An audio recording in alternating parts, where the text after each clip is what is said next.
Hoy estamos viendo un caso de la segunda parte del siglo XIX, así que siéntate mientras vamos a Inglaterra.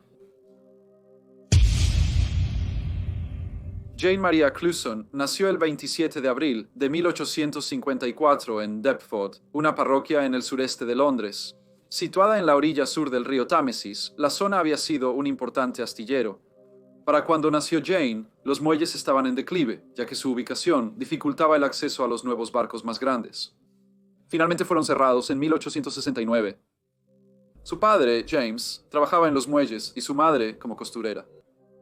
Jane tenía dos hermanas, una llamada Sarah, que trágicamente murió de tuberculosis en 1863, y una hermana menor que se llamaba Marie. Como muchos niños a mediados del siglo XIX, recibió algo de educación. A mediados de los años 40 del siglo XVIII, los inspectores de escuelas se introdujeron y las escuelas de trapo, dirigidas por voluntarios, se habían extendido a Londres. Estas eran organizaciones benéficas dedicadas a la educación gratuita de niños desamparados y a menudo eran frecuentadas por aquellos que habían sido rechazados de las escuelas de la Iglesia. En 1862, el Parlamento también hizo obligatorio que los directores de escuela mantuvieran registros diarios y semanales de su actividad escolar, incluyendo cuántos alumnos asistían.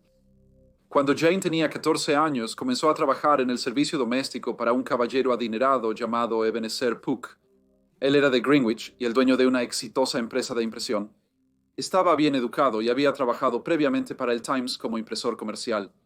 Vivía en una casa relativamente grande con su esposa llamada Mary y sus hijos. Muchas chicas anhelaban eludir el servicio doméstico al concluir sus estudios. No obstante, era una industria con abundante empleo. A finales del siglo XIX, más del 4% de la población trabajaba en el servicio, en su mayoría mujeres jóvenes. Jane vivía en la propiedad y compartía una pequeña habitación en el ático. Uno de los hijos del señor Ebenezer y la señora Mary Puck se llamaba Edmund. Él nació en 1851, 3 años antes que Jane. Padecía de convulsiones y a su madre no le gustaba que se quedara solo durante mucho tiempo. Trabajaba en la imprenta de su padre en Greenwich, aunque también afirmaba ser un animador de salón de música. Jane era muy ordenada y todos los que la conocían la consideraban una joven consciente, respetable y trabajadora. También se la describió como muy atractiva. Sin embargo, fue un shock cuando justo antes de la Pascua, en 1871, fue despedida de su empleo. No era raro en esa época que cualquier persona que trabajara en el servicio doméstico fuera despedida inmediatamente por romper las reglas de la casa o cometer algún otro delito menor. La señora Puck afirmó que Jane fue despedida porque era una chica generalmente desagradable, que aparentemente ya había recibido varias advertencias sobre su apariencia descuidada y su trabajo lento. No obstante, los demás empleados se asombraron con la decisión de la señora Puck de despedirla. Se fue a quedarse en 12 Ashburnham Road con su tía, una hija de su tía.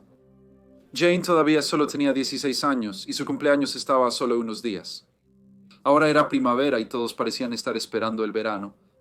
El Royal Albert Hall había sido oficialmente inaugurado por la reina Victoria el 29 de marzo. Sin embargo, a pesar del sentimiento general de satisfacción de la mayoría del público, la casera llamada señora Hamilton notó que Jane parecía estar muy decaída. Había rumores entre el personal del señor Ebenezer Puck de que la razón por la que Jane había sido despedida era porque durante algún tiempo había estado involucrada en una relación con el maestro Edmund Puck.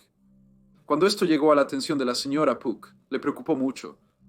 Uno de sus hijos ya se había casado con una joven a la que consideraba que no tenía un estatus social lo suficientemente alto, y estaba decidida a que el joven Edmund no se casara por debajo de su nivel, especialmente no con una joven sirvienta que sin duda había usado sus encantos para seducirlo.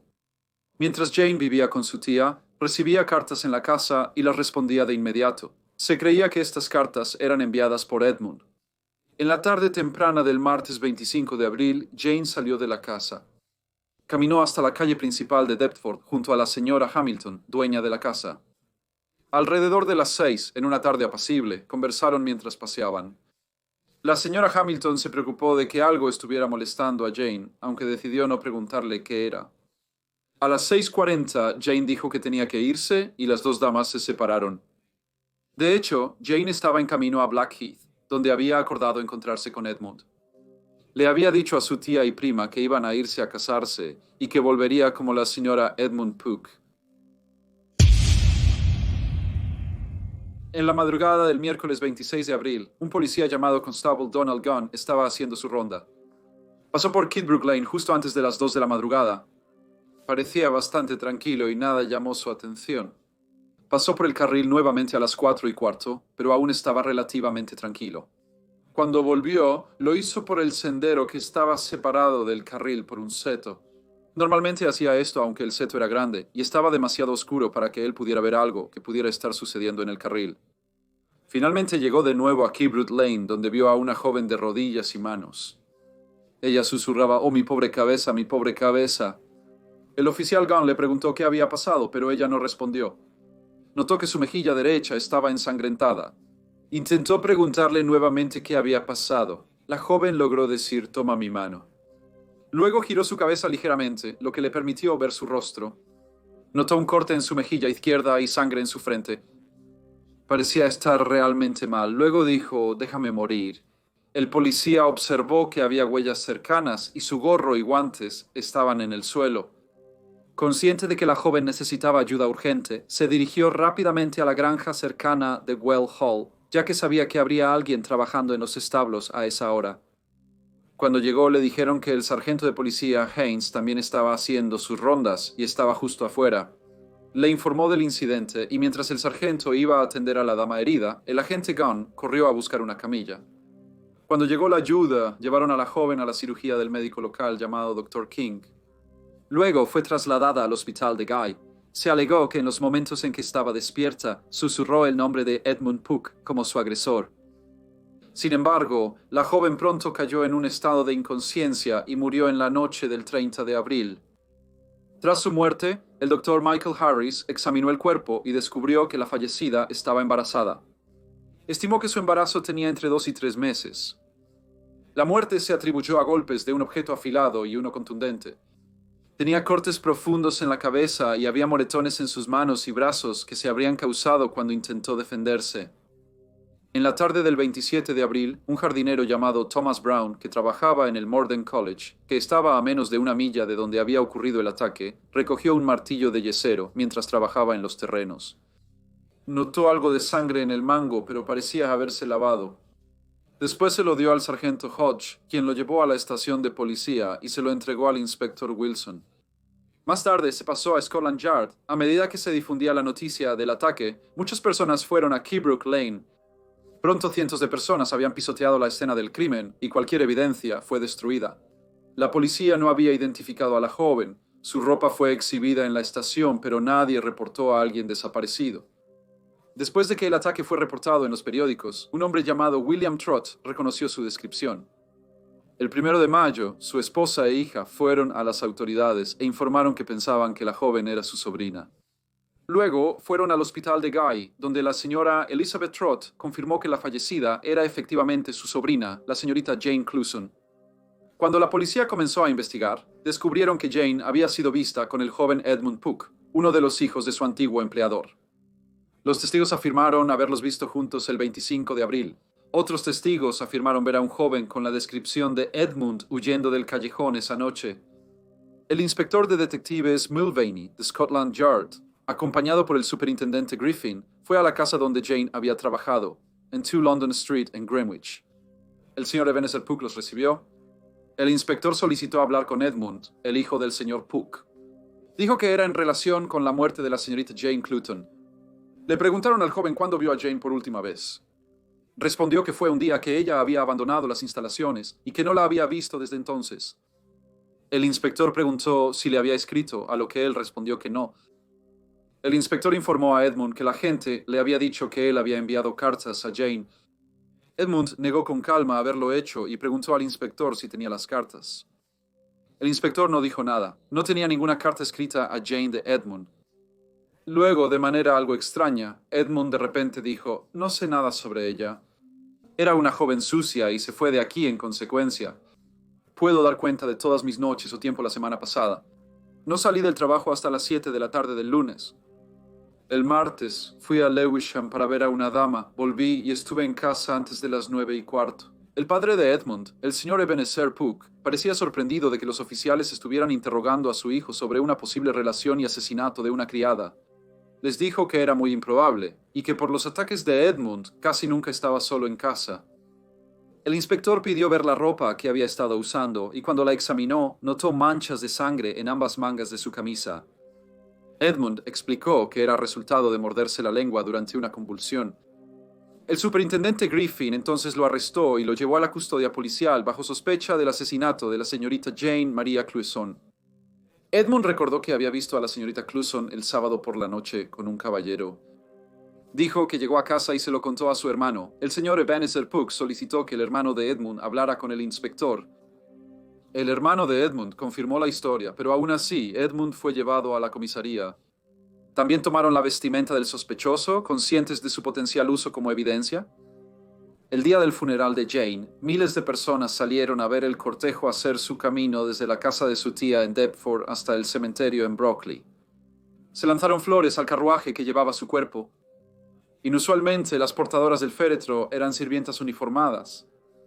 Fue enterrada cerca de las tumbas de su madre y su hermana mayor. Edmund fue declarado culpable de asesinato intencional en el Tribunal del Forense.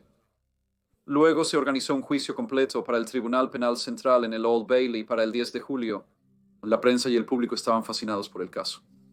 Una joven sirvienta, despedida por su empleador, fue encontrada asesinada 2 semanas después. Luego se descubrió que estaba embarazada cuando murió, y se alegó que la persona responsable de ser el padre de su hijo no nacido y de cometer el terrible crimen era un hijo de su antiguo amo. La Gran Bretaña victoriana experimentó cambios sociales que incrementaron la alfabetización. Las personas comenzaron a gastar más dinero en entretenimiento, y junto con las mejoras en la impresión, leer periódicos ahora se consideraba una forma de ocio. También había habido un crecimiento en la venta de literatura serial macabra, como los Penny Dreadfuls. Esto significaba que el juicio en la vida real del señor Edmund Puck iba a ser de gran interés público. Los testigos declararon que habían visto a un hombre que coincidía con el acusado corriendo desde el callejón esa noche. Un testigo llamado Thomas Laizell, que vivía en una de las cabañas en Keybrute Lane, conocía a Edmund Puck y le dijo al tribunal que la noche del martes 25 de abril lo había visto con una joven. Mencionó que el acusado caminaba con el brazo rodeando su cintura. Dijo que ella era bonita y no tan alta como él. Thomas no pudo recordar que llevaba puesta la joven. No obstante, los vio yendo hacia la calle Keybrute. Cuando le preguntaron si estaba seguro de que el joven que vio era Edmund Puck, dijo que sí. Un tendero confirmó que había vendido el martillo que se encontró cerca de la escena. En los días previos al asesinato, dijo que se lo había vendido a Edmund Puck. La ropa de Edmund también fue mostrada al jurado. Sus pantalones tenían sangre y barro, al igual que su camisa. El abogado defensor interrogó a todos los testigos y fue robusto en su interrogatorio. La policía creyó que Edmund Puck era culpable. La prensa también fue bastante desfavorable en su informe y parecía creer que él había cometido el crimen. Sin embargo, el juez, Sir William Boville, fue mucho más generoso con él. Ordenó que las últimas palabras de Jane, en las que aparentemente había identificado al acusado como la persona que la había atacado, no fueran admisibles, diciendo que no eran más que rumores. También criticó a la policía por arrestar al joven con demasiada rapidez y sin pruebas reales. Dijo que no investigaron a otros posibles sospechosos. El juicio terminó el 15 de julio y el jurado fue enviado a deliberar. Regresaron solo 20 minutos después para encontrar al acusado, el señor Edmund Walter Puck, no culpable. Una gran multitud había esperado fuera del edificio del tribunal cada día del juicio, y cuando se anunció que Edmund había sido absuelto, el ambiente se volvió de ira y decepción. Hubo sugerencias de que solo había escapado de la justicia debido al estatus social de su familia. La prensa reportó el veredicto. La forma en que la policía había manejado la investigación fue objeto de un editorial en el Times el 18 de julio. 2 días después también se habló de ello en el Parlamento. Después del juicio se publicó un pantic que afirmaba que Edmund era en realidad responsable de la muerte de la señorita Jane Clouson. Edmund, su padre, instruyó a un abogado para demandar por difamación la publicación. Fue una decisión audaz, ya que al ser un caso civil, Edmund fue sometido a algunos interrogatorios incómodos. A pesar de esto, ganó el caso y se le otorgaron 50 libras en daños y perjuicios. La familia Puck continuó siendo objeto de chismes locales, y había muchas personas en Deptford y Greenwich que opinaban que Edmund era efectivamente culpable. De vez en cuando, los periódicos mencionaban el caso.